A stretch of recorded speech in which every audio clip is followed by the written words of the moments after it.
Meus irmãos, boa noite, graça e paz. Amém. Vamos, sem demora, abrir a palavra de Deus no livro de Colossenses, capítulo 3, versículos 18 ao 25. Colossenses, capítulo 3, versículos 18 ao 25. Eu tenho certeza que o que nós vamos ler aqui foi bem examinado, foi bem aprofundado nas ministrações que o pastor Júlio fez no livro de Efésios, né? Então não estarei falando nenhuma novidade, não estarei aqui até também alongando demais, porque foi dito nos estudos que o pastor Júlio fez aqui no livro de Efésios. E a carta de Colossenses, ela é uma carta gêmea de Efésios. Então, como foi passada essa grandiosa missão de trazer a palavra essa noite, um tema voltado para a família, eu me senti compelido a trazer uma mensagem que reforçasse aquilo que já foi abordado aqui em semanas anteriores. Então, vamos à leitura do texto. Colossenses capítulo 3, versículos 18 a 25. Está epigrafado na Bíblia atualizada, Almeida Revista Atualizada, os deveres da família. Esposas, sede submissas ao próprio marido, como convém no Senhor. Maridos, amai vossa esposa e não a trateis com amargura. Filhos, em tudo obedecei a vossos pais, pois fazê-lo é grato diante do Senhor. Pais, não irriteis os vossos filhos, para que não fiquem desanimados. Servos, obedecei em tudo ao vosso Senhor segundo a carne, não servindo apenas sob vigilância, visando tão somente agradar homens, mas em singeleza de coração, temendo ao Senhor. E tudo quanto fizerdes, fazei-o de todo o coração, como para o Senhor e não para homens, cientes de que recebereis do Senhor a recompensa da herança. A Cristo Senhor é que estáis servindo. Pois aquele que faz injustiça, receberá em troco a injustiça feita, e nisto não há acepção de pessoas. Como eu disse, meus irmãos, vocês já ouviram isso aqui semanas atrás. Mas quando o pastor Júlio me passou essa missão de trazer a mensagem, foi justamente quando eu estava conversando com a minha esposa, pastor Júlio. Eu, fui muito impactado por uma simples imagem de um pássaro, uma fotografia que eu vi no Instagram. Na hora que eu vi aquilo, mas me bateu de tal forma que eu fiz um print da tela e mandei para minha esposa. Eu falei assim, é isso aqui que eu penso que é o papel de um homem. Digo de um homem casado, de um pai de família. E para descrever a imagem, são pássaros, né? Um passarinho se equilibrando sobre dois galinhos com as asas abertas assim, e debaixo dele está lá a fêmea cuidando dos seus filhotinhos. Ele estava protegendo a sua família da chuva. Então eu vi naquela fotografia, meus irmãos, qual é o nosso papel de homem, né, de pais, de chefes de família. E o nosso papel, ele já está previsto, já está demonstrado na palavra de Deus. E nós podemos verificar que de 30 anos para cá, pelo menos, a família como nós a conhecemos, né, a família dita tradicional, tem sido alvo de terríveis ataques, terríveis tentativas de desconstrução, tanto do homem quanto da mulher. Mas a palavra de Deus, né, ela vem como o antídoto contra esse veneno que diuturnamente tem sido lançado sobre o homem, tem sido diuturnamente lançado sobre a mulher. Hoje é muito comum, irmão Felipe, a gente ouvir palavras assim: solteiro me deito, em paz eu me levanto. Como se o casamento fosse a maior das desgraças que pode acontecer na vida de uma pessoa. Digo, não é. Porque a Bíblia nos diz que o começo foi da união de Adão e Eva, mas o final está escrito que é as bodas do Cordeiro com a igreja. Se o casamento fosse essa tragédia, como querem pintar, muitos aqui não seriam casados. Mas eu sempre tive esse desejo de ter a minha família. E hoje, pastor Júlio, graças a Deus, eu sou pai de 3 filhos, eu tenho 2 comigo e 1 com o Senhor. E eu não troco a minha vida de casado pela vida de solteiro de ninguém. Apesar das dificuldades, apesar das lutas, eu tenho uma esposa que me ama, que me respeita, eu tenho aquela alegria de, ao final de um dia de trabalho, falar assim, rapaz, vou voltar para minha casa, eu sei que lá eu tenho uma esposa que está me esperando, eu tenho minha filhinha que vai me dar os bracinhos para poder pegar. Então essas coisas só Deus pode acrescentar na vida do homem. Mas a propaganda que está circulando é: solteiro me deito, em paz eu me levanto. Como se o casamento, repetindo, fosse a maior desgraça ou tragédia que pode acontecer na vida de um homem. Mas no texto que nós lemos aqui, meus queridos irmãos, ele tem um tema central, né, nesse texto de Colossenses, capítulo 3, do versículo 18 ao 25, o tema central, ou seja, o resumo, a sinopse de tudo que nós lemos aqui, é a vida cristã dentro das relações domésticas e sociais. Nesses versículos, o apóstolo Paulo oferece orientações práticas sobre como a nova identidade em Cristo deve impactar e transformar a convivência familiar, e não só na convivência familiar, mas no ambiente de trabalho também. Leia, por favor, Colossenses 3,10. E vos revestistes do novo homem, que se refaz para o pleno conhecimento, segundo a imagem daquele que o criou. Então, o novo homem, ele tem apreço pela palavra de Deus. A nova mulher, ela tem apreço pela palavra de Deus. Ela discerne bem todas as coisas. A passagem aborda especificamente os seguintes pontos para a nossa instrução nessa noite: relação entre marido e esposa, relação entre pais e filhos, relação entre servos e senhores, ou para o nosso contexto hoje, patrões e empregados, ou empregados e patrões. Em resumo, a mensagem principal é que a vida de um seguidor de Cristo deve ser transformada em todas as esferas. E as atitudes e intenções com as pessoas ao nosso redor devem refletir o quê? A nova natureza em Cristo. Então, as minhas atitudes com cada um dos irmãos e das irmãs aqui tem que refletir Cristo. Não pode ser refletido a pessoa do Fabiano. Tem que ser refletido em Cristo. A minha atitude com a moça que trabalha no caixa do supermercado, ou da farmácia, ou na fila do banco, tem que refletir Cristo. Eu me lembro uma oportunidade, pastor, eu estava lá em Paracatu, estava trabalhando e morando lá em Minas Gerais. Precisei de ir ao Banco do Brasil.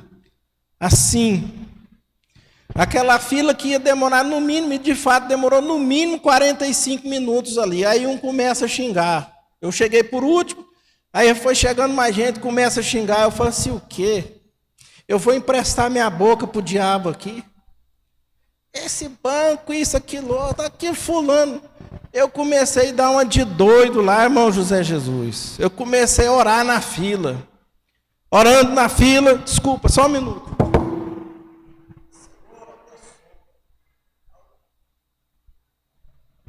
O povo olhando, esse cara é doido. O sujeito está doido e levantando mão e orando. Foi 45 minutos. A fila não andou mais rápido porque eu estava orando, mas foi 45 minutos que eu orei, falei com Deus onde eu estava. Não tive vergonha de estar orando porque estava numa fila de banco. E o que é melhor, não emprestei minha boca para o diabo. Eu aproveitei uma oportunidade para orar, para falar com Deus. Então, o novo homem age dessa forma. Independente da situação, você tem que refletir Cristo. É um imperativo para nós, refletir a pessoa de Cristo.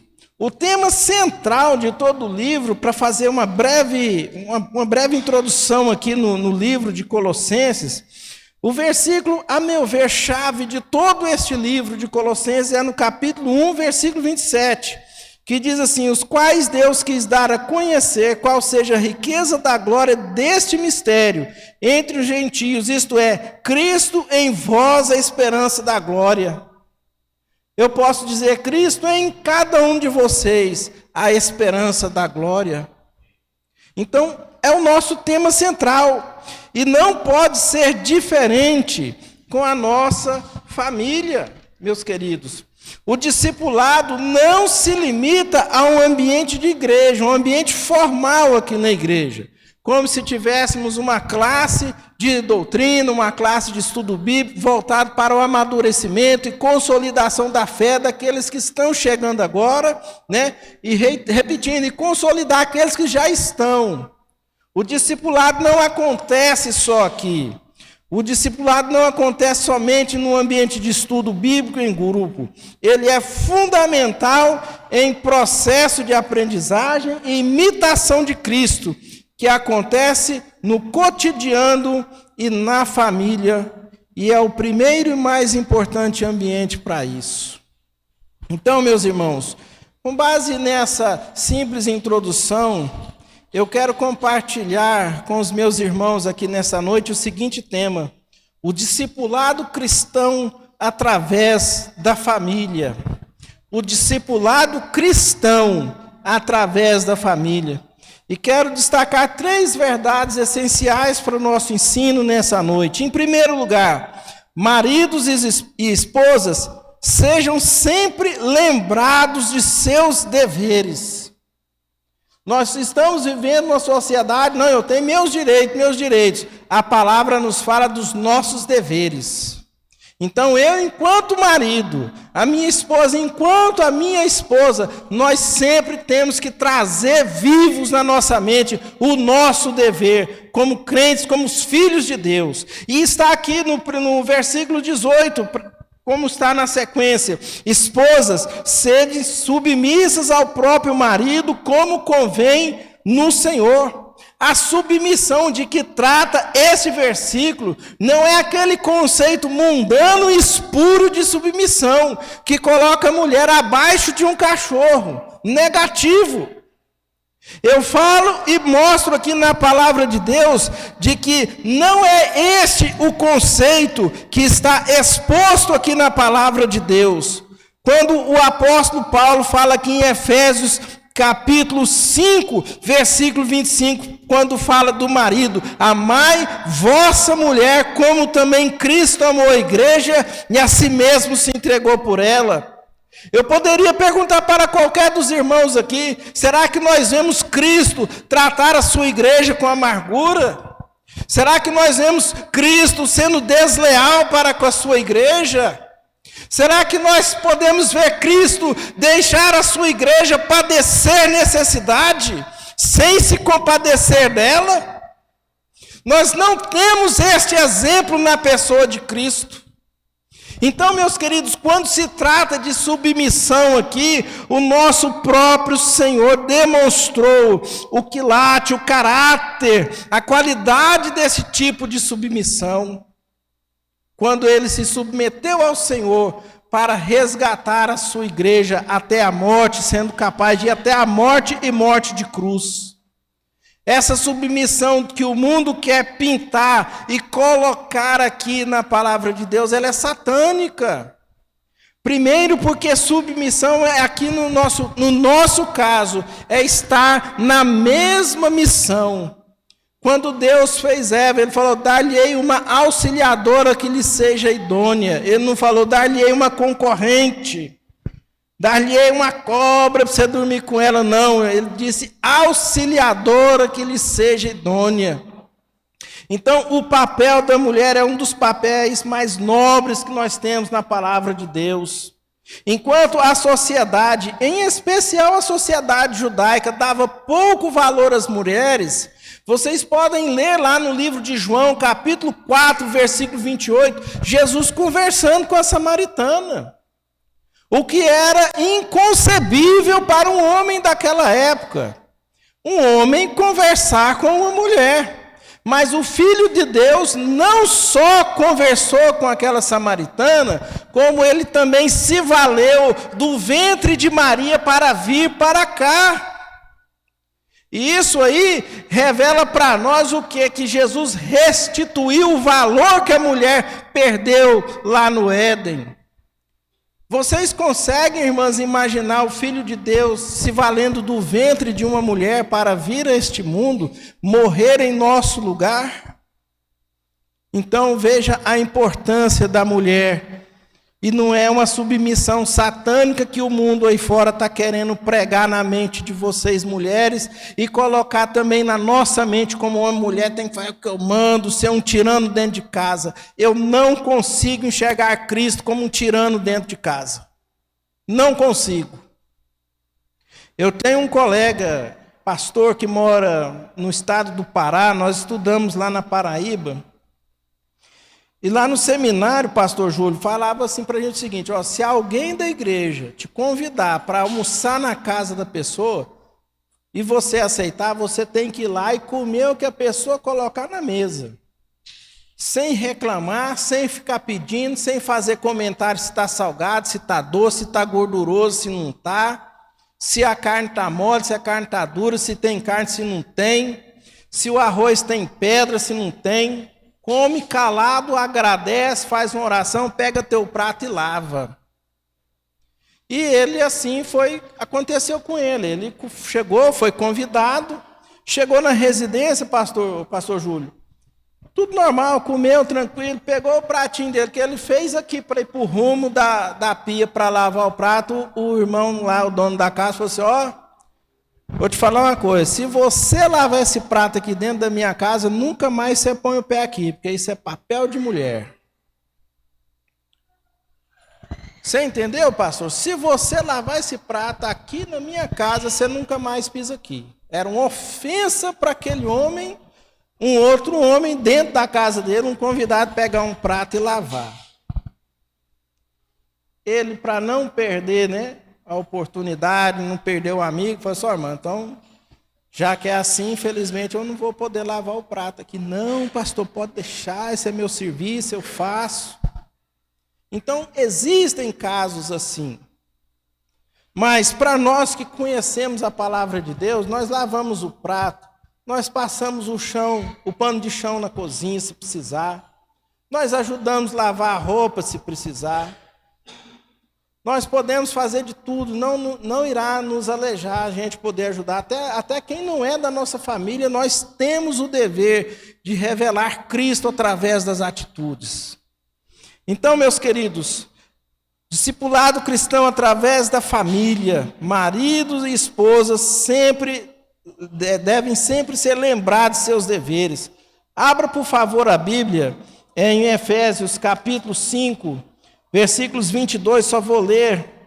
Mulheres, sejam submissas ao seu próprio marido como ao Senhor, porque o marido é o cabeça da mulher, como também Cristo é a cabeça da igreja, é o cabeça da igreja, sendo este mesmo o salvador do corpo. Como, porém, a igreja está sujeita a Cristo, assim também as mulheres sejam em tudo submissas ao marido. Marido, amai a vossa mulher, como também Cristo amou a igreja, a si mesmo se entregou por ela, para que a santificasse, tendo-a purificado por meio da lavagem de água pela palavra. Amados, teve uma pessoa que falou aqui que o versículo 27 é a base para o marido pagar uma cirurgia plástica para a esposa. Eu vou compartilhar com vocês.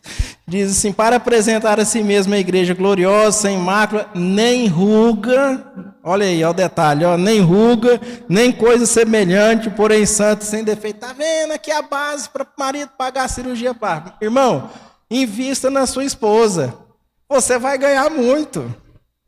A melhor coisa, né, irmão José? É investir na própria esposa. Não caia nessa falácia do mundo, não. Invista, trabalhe, ganhe dinheiro mesmo. Invista na sua esposa. Você vai ser o principal beneficiado disso. Prosseguindo, meus queridos. Outro dever que nos é cobrado está no livro do profeta Malaquias, mas nós não estamos falando ali do dízimo em Malaquias, capítulo 2, versículo 15, aliás, capítulo 2, versículo 13 ao 15, ainda diz, deixa eu ver as horas, ainda fazeis isso, cobris o altar do Senhor de lágrimas e de choro e de gemidos, de sorte que ele já não olha para a oferta e nem aceita com prazer da vossa mão. E perguntais, por quê? Porque o Senhor foi testemunha da aliança entre ti e a mulher da tua mocidade, a qual tu foste desleal, sendo ela tua companheira e mulher da tua aliança. Não fez o Senhor mesmo que havendo nele um pouco de espírito, e porque somente um, resultado, ele buscava a descendência que prometera. Portanto, cuidai de vós mesmos, que ninguém seja infiel para com a mulher da sua mocidade. Dever de fidelidade. Não é só, eu tenho direito de ser feliz. Nós já ouvimos muito isso. Eu quero ser feliz, eu tenho direito de ser feliz. Vamos falar dos deveres. Dever de fidelidade. Inarredável nas páginas da palavra de Deus, de Gênesis a Apocalipse. Não há permissivo para a infidelidade conjugal. Por fim, nesse tópico, irmãos, eu quero falar aqui no livro de 1 Pedro, capítulo 3, versículo 7, que é um texto que deveria nos deixar muito preocupado, pelo menos para nós homens, na nossa forma como nós nos relacionamos com a nossa esposa. Porque olha só o que o apóstolo Pedro diz: vós, maridos, vós igualmente, vivei a vida comum do lar, com discernimento e tendo consideração para com a vossa mulher, como parte mais frágil. Tratai-a com dignidade, porque sois juntamente herdeiros da mesma graça de vida, para que não se interrompam as vossas orações. Então, se eu brigar com a minha mulher, não adianta eu querer fazer uma oração muito bonita, porque ela não vai passar da minha testa. Deus vai falar, pode parar. Isso aí não é incenso, isso aí é mau cheiro que está chegando aqui. Vai lá, conserta com ela. Marido, trata a esposa com dignidade, com entendimento, para que a sua oração não seja impedida. Você e eu, como sacerdote da nossa casa, nós temos que ter esse discernimento e lembrar desse dever urgente, que é tratar a nossa esposa com dignidade. Crisóstomo fala assim, já viste a medida da obediência. Nós já podemos perceber o que Deus requer da mulher no caso de submissão, obediência. Já viste a medida da obediência, pois que também a medida do amor. Desejas que tua esposa te obedeça como a igreja a Cristo? Então cuida bem dela, como Cristo o faz com a igreja. Quer a obediência? Ótimo, beleza. Então cuide bem, tendo como parâmetro o que Cristo e como Cristo cuida da igreja. O que ele fez e o que ele faz pela igreja dele. Em segundo lugar, irmãos, Os pais devem ser exemplos de liderança no lar. Versos 20 a 21 de Colossenses capítulo 3 diz assim: Filhos, em tudo obedecei a vossos pais, pois fazê-lo é grato diante do Senhor. Pais, não irritei vossos filhos para que não fiquem desanimados. A liderança dos pais se dá pelo exemplo. E o melhor texto que eu tenho para exemplificar isso está Provérbios capítulo 22, versículo 6. Ensina a criança no caminho. Porque mostrar o caminho, falar assim, ó, mostra o caminho para a criança, o caminho que ela deve andar, e quando ela for velha não se desviará dele. Está errado. Não é mostrar, não é fazer, faça o que eu faço, ou faça o que eu falo, mas não faça o que eu faço. Nós, pais, temos que exercer uma liderança convincente, bíblica, na nossa casa. Nós temos que ser modelo de busca. Nós temos que ser um modelo ali na oração, em guardar os interesses de Deus na nossa vida. Isso é ensinar a criança no caminho, ou seja, eu também estou no caminho, meu filho, vamos junto comigo. É pegar o filho, a filha pela mão e trilhar o mesmo caminho. Não é pegar, mandar o Uber trazer a criança. Ó, pastor Júlio, vou mandar um Uber deixar minha filha aqui para participar da salinha, porque hoje eu tenho uma pescaria para ir com os meus amigos. Não. Pode até ir uma vez ou outra com uma pescaria, não tem problema para quem sabe pescar e quem gosta. Porque eu não sei mesmo pescar, então não posso falar muito, né? Mas eu tenho que ser exemplo, assim, todo domingo eu tenho que estar na casa do Senhor. Eu tenho o meu dia de buscar o Senhor. Eu tenho que ter os meus momentos em que meus filhos têm que me ver com a Bíblia na mão ao invés do celular. E isso tem sido uma luta para mim, queridos. Meus filhos não podem ficar me vendo só com o meu celular, mas eu estou lendo a Bíblia no celular, beleza.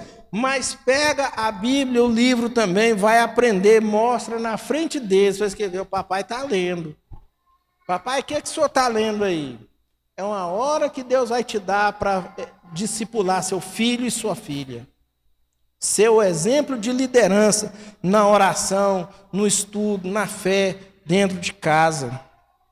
A obediência requerida dos filhos deve ser conquistada, né, com base no amor demonstrado pelos pais e não pelo medo. Não é aquela, eu tenho a obediência dos meus filhos porque eles morrem de medo de mim, porque uma hora o medo vai embora.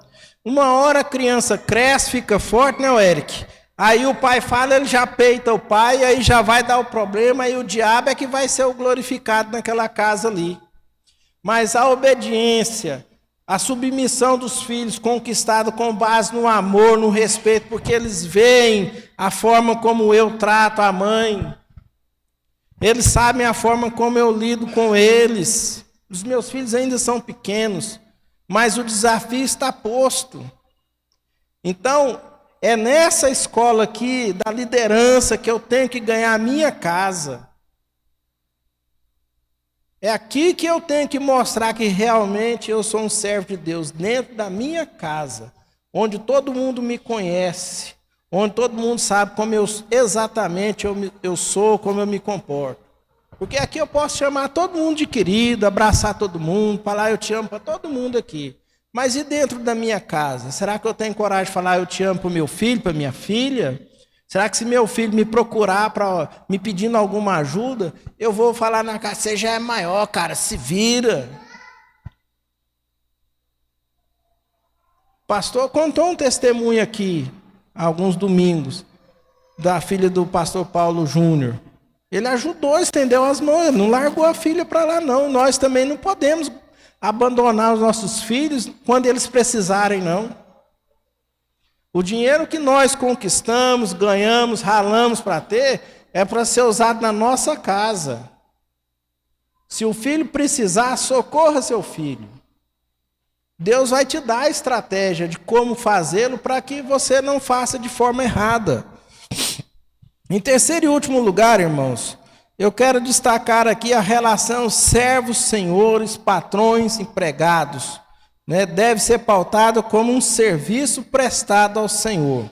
Versículo 22 ao 25. Servos, obedecei em tudo ao vosso Senhor segundo a carne, não servindo apenas sob vigilância, visando tão somente agradar homens, mas em singeleza de coração, temendo ao Senhor.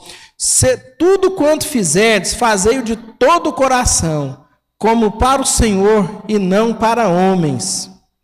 Cientes de que recebereis do Senhor a recompensa da herança, a Cristo, o Senhor é que estáis servindo. E pois aquele que faz injustiça receberá em troco a injustiça feita. E nisso não há acepção de pessoas.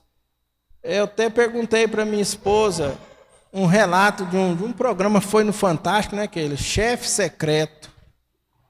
O dono da empresa se travestiu de funcionário recém-contratado, e um funcionário muito pamonhão, que não sabia nada daquilo que ele supostamente ia fazer. E aí pegaram um funcionário antigo da empresa e colocaram ele para ensinar a rotina, como que tem que trabalhar.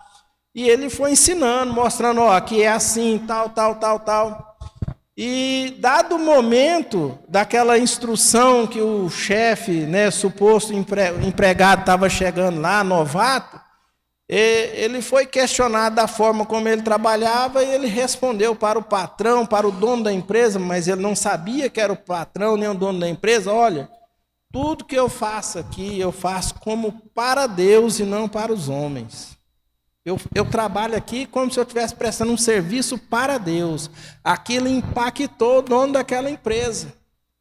Momentos depois, em outra oportunidade, aquele empregado foi chamado até a sala do patrão, da sala do dono da empresa. E aquele homem falou chorando, ó, eu tenho a maior honra de ter você trabalhando aqui na minha empresa. Sabe o que é isso, irmãos? O evangelho na vida da pessoa. Se eu for um empregado, eu não vou ficar trabalhando com corpo mole, só para receber ali no final do mês, e que meu patrão que dê os pulos dele para se resolver para lá. Como crentes, nós temos que fazer todo o serviço que chega à nossa mão como para o Senhor. Não há uma distinção entre trabalho secular e trabalho espiritual, religioso. Para nós aqui, tudo é trabalho espiritual, tudo é adoração. É fazendo unha, então faça como para o Senhor. É cortando cabelo, faça como para o Senhor. É como um funcionário de uma empresa, se trabalha na contabilidade, na gerência, faça como para o Senhor. É servidor público, trabalhe como se fosse para o Senhor. Deus não faz acepção de pessoas, irmãos. Se nós trouxéssemos diariamente à nossa mente a responsabilidade que temos perante o mundo e que nós vamos prestar contas de tudo que nós fizermos aqui diante de Deus, a nossa relevância enquanto igreja aumentaria muito mais. Nós seríamos muito mais relevantes. Então, queridos, nós não podemos, irmãos, perder de vista que Deus não faz acepção de pessoas. Vai ser julgado, eu vou ser julgado. O irmão vai ser julgado por aquilo que nós fizemos por meio do corpo, seja bom ou ruim. Seremos julgados. Então, meus irmãos, eu quero aplicar essa mensagem já encerrando. Maridos e esposa, devem tratar-se com dignidade, objetivando uma boa consciência perante os filhos e as pessoas de fora, e principalmente perante o Senhor. Pais, sejam o exemplo de dependência de Deus perante os filhos e genuínos imitadores de Cristo. Servos e senhores, façam tudo como para o Senhor, porque dele recebereis o galardão e nele não há acepção de pessoas. Só um pontinho. O que é cobrado do servo também é cobrado do Senhor. Porque o senhor do servo ou o patrão, ele tem alguém acima dele. Se nós formos usar a linguagem, ó, eu sou o Senhor, eu tenho um Senhor acima de mim. Então, da mesma forma que eu trato, eu quero ser tratado, então eu tenho que tratar. Amém? Pastor, agradeço a oportunidade, agradeço os irmãos pela paciência. Como eu disse, vocês apenas ouviram uma repetição do que foi dito aqui por vários cultos, de forma bem melhor, mas, irmãos, não percamos de vista esses princípios da palavra de Deus. Amém? Da importância do discipulado na família. Deus abençoe a todos.